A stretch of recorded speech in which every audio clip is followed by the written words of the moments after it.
Buenos días, buenas tardes, buenas noches, dependiendo del horario en el que nos estén viendo. Nosotros somos el grupo 6 y estamos compuestos por las universitarias Aroa Ambrosio, Ana Carola y mi persona, Limachi Quispe, Estefanía Maya. Nosotros vamos a hablar sobre lo que es el humanismo. ¿Por qué vamos a hablar de humanismo? Es importante porque nosotras somos estudiantes de la carrera de las ciencias de la educación y es importante para nosotras conocer los cambios que ha habido en la historia y los cambios que han provocado esto en la educación y en la pedagogía. Entonces, al ser el humanismo un movimiento clave entre la Edad Media y la Edad Moderna, y ha sucedido cambios importantes acá en la educación, entonces es necesario para nosotras conocer cómo se originó, cuál es la definición de este término, cuáles son las características y todo lo demás que será expuesto a continuación. El origen. Entonces, el humanismo surge junto con el Renacimiento entre la Edad Media y la Edad Moderna. Varios autores consideran que su inicio está a mediados del siglo XV, alcanzando su mayor plenitud entre los siglos XV y XVI y viendo un declive en los siglos XVII y XVIII. Surge en Italia, más específicamente en Florencia. De ahí se va difundiendo hacia el resto de Italia y hacia el resto de Europa gracias a la emigración de sabios griegos. Estos sabios escapaban del imperio bizantino que se encontraba rodeado por los turcos y con ellos se llevaban también sus textos y hacían una difusión de su cultura, de su idioma y de su educación, sus valores incluidos. También podemos mencionar el mecenazgo. El mecenazgo es un tipo de patrocinio que se daba hacia los artistas, los pintores y literatos o científicos para incentivar la producción de sus obras. También podemos mencionar a las universidades y las escuelas. Se vio un incremento en la creación de universidades y de escuelas. También las nuevas rutas de comunicación y el descubrimiento de América. Entonces, que el comercio se haya agrandado significaba también unas nuevas rutas de comunicación y esto hacía que sea posible la difusión del humanismo. También la imprenta y la producción de textos. La imprenta se creó en 1450 gracias a Gutenberg y este invento ayudó a la disminución en el costo de textos y la difusión de estos textos. Definición. La definición que vamos a manejar del humanismo es que es un movimiento intelectual, cultural y filosófico que surge junto con el Renacimiento. Se da un redescubrimiento del hombre y se ve que el hombre es inventor de artes y técnicas, es poseedor de la razón y del lenguaje y por lo tanto es visto como semejante a Dios, rompiendo de esta manera el pensamiento teocentrista que se tenía de que Dios era el centro del universo y dando paso al pensamiento antropocéntrico en la que el hombre es el centro del universo. Este tipo de pensamientos vieron sus bases en reflexiones de filósofos griegos y en obras antiguas como ser en Cicerón y en Séneca. Y es por eso que una de las características de este movimiento es la admiración que se siente por la antigüedad clásica grecolatina.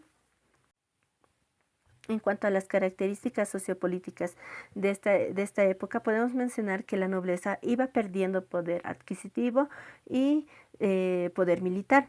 Por el contrario, en las ciudades iban adquiriendo riqueza, logrando que se dé el surgimiento de lo que es la burguesía en el estrato social.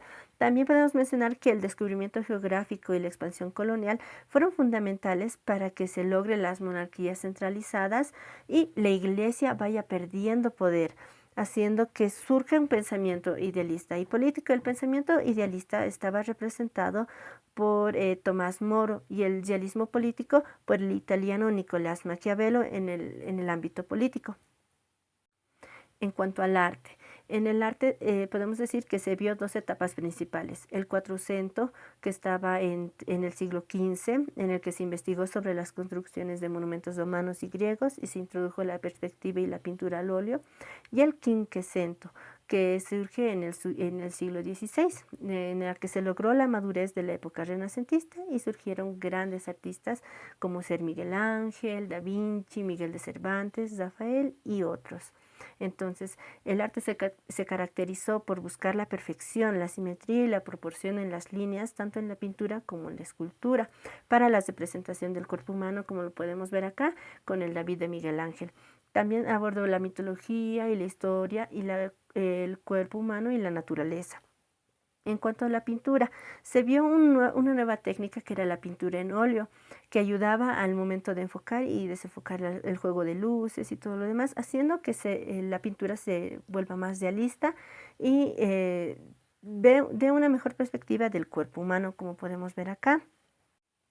Avances científicos. Esta época también es conocida por los grandes avances científicos que se vieron por ejemplo, en la evolución científica del siglo XVII. Una mención que podemos hacer es una mejora en el vidrio, logrando una mejor producción en lo que sería el microscopio y el telescopio. Por ejemplo, que ayudarían en la astronomía con Galileo Galilei, quien es el constructor del primer telescopio con el que estudió los astros y también las leyes del péndulo, descubriendo los anillos de Saturno y haciendo numerosas investigaciones astronómicas.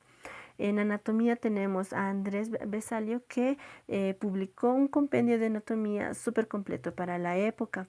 También podemos mencionar a Nicolás Copérnico, que tenía la teoría del movimiento de los planetas alrededor del Sol, que es conocida como la teoría heliocéntrica.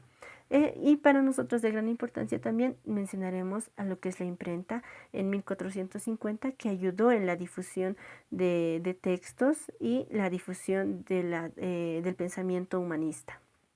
Y no podemos olvidar mencionar a Leonardo da Vinci, quien era un gran artista y también un notable científico. Sus dibujos sobre la posibilidad de conseguir que el hombre volara gracias a unas alas nos muestran cómo él veía al hombre como una creación perfecta.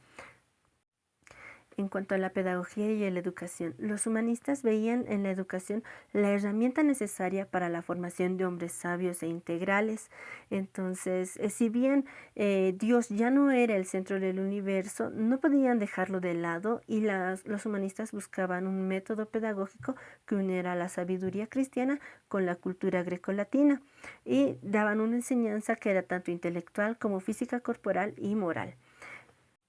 En cuanto a las características, podemos mencionar que se enseñaba los idiomas latín y griego, que vieron necesarios para el estudio de obras literarias de la antigüedad, y posteriormente se va a agregar el hebreo. Los humanistas buscaban la formación de personas sabias y no eruditos, por lo que estimulaban el espíritu de reflexión, de observación y el pensamiento crítico. También se da la gran importancia a lo que es la dialéctica, ya que al hacer la división de obras clásicas encontraron obras como ser el Organón de Aristóteles y la Retórica de Cicerón y Quintiliano, en donde ven la dialéctica como un arte importante que era aplicable a la universalidad del saber que intenta aproximarse a la realidad humana a través de la comunicación. Ya. Según los humanistas, la educación también debería ser adaptada a las capacidades y técnicas individuales y se debería implementar la preparación física y no solamente la teórica bajo el argumento de mente sana, cuerpo sano, mente sana.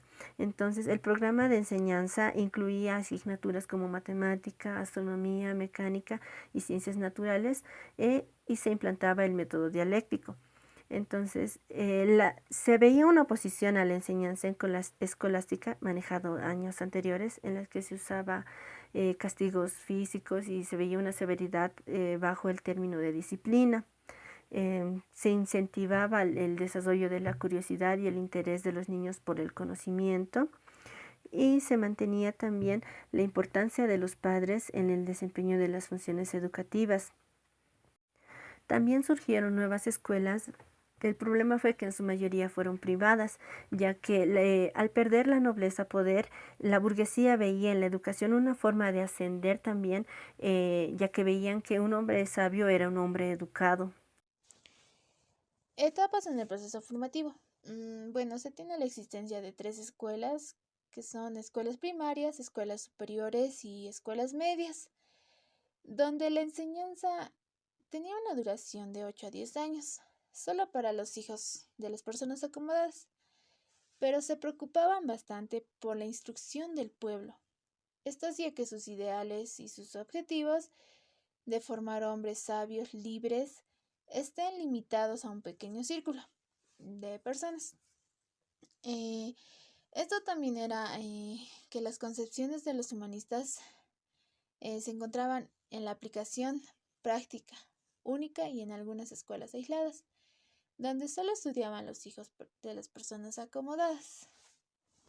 Bueno, en la infancia, la lactancia y los cuidados prenatales son tomados en cuenta como momentos claves del desarrollo Y bueno, y muchos pedagogos humanistas fomentaban la transmisión efectiva, amorosa, de cualidades morales.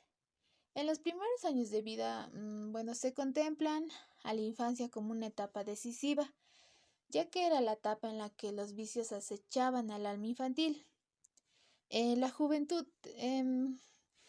una vez superada la etapa infantil o de crianza, el alumno se sometía a una formación intelectual equivalente al estudio de la creación de academias donde se dedicaban a los textos antiguos, sus interpretaciones y a escribir obras propias en el carácter humanística, crítica y los castigos corporales y la enseñanza monótona.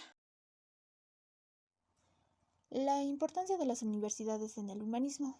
Bueno, esto era importante porque la enseñanza universitaria tenía un gran papel en el humanismo, ya que en ellas donde se adoptaba una metodología más científica. Era basada en las experimentaciones. Esto seguía primando la lectura como base en el aprendizaje, pero posteriormente se interpretaba lo leído y se aplicaba. Además, como se expuso anteriormente, se desarrollaban otras disciplinas como la historia, la filosofía, moral y las artes. Se recuperaron a los autores clásicos. Esto también se especializó la enseñanza en las universidades, así hablar de Cambridge, Oxford, era hablar de la enseñanza en el arte y hablar de la Bolonia, era referirse a derecho. En el humanismo pedagógico italiano, al ser italiano el lugar donde surgió el movimiento humanista, es también el primer lugar en el que le dedican a la conformación de un espíritu y unas propuestas pedagógicas, humanísticas. Esto era para que reflexionaran sobre los principios educativos, siendo estos los cimientos de la educación moderna.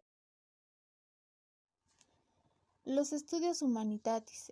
Bueno, la expresión de estudio humanitatis remonta a Cirón, que la utilizó en diversas obras, pero en esta época, humanismo y renacentista, que vemos al término como el origen de las humanidades, da entonces que podríamos decir que el humanismo y las humanidades es una cuestión y son de la misma época y estas estrechamente se relacionan entre sí.